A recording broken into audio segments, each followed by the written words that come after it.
మాజీ మంత్రివర్యులు పెద్దలు కీర్తిశేషులు రెడ్డప్ప గారి రాజగోపాల్ రెడ్డి గారి 12వ వర్ధంతి సందర్భంగా కడప నగరంలోని జిల్లా పరిషత్ కాంపౌండ్ లో గల శ్రీ ప్రేమాలయ నిరాశ్ర వసతి గృహంలో తెలుగుదేశం పార్టీ నాయకులు శ్రీ సాయి యువజన సేవా సంఘం చైర్మన్ మల్రెడ్డి చంద్రశేఖర్ రెడ్డి ఆధ్వర్యంలో నిరాశ్రయులకు అన్నదాన కార్యక్రమం నిర్వహించారు.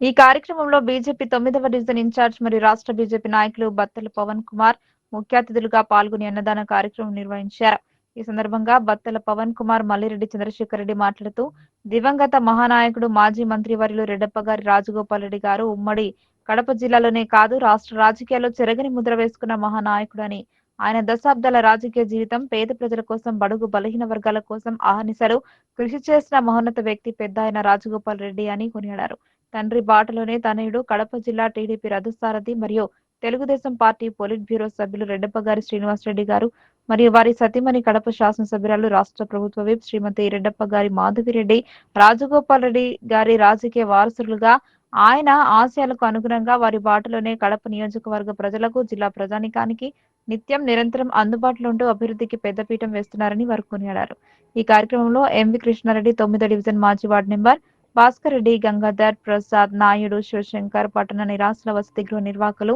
శ్రీనివాసులు రెడ్డి తదితరులు పాల్గొన్నారు.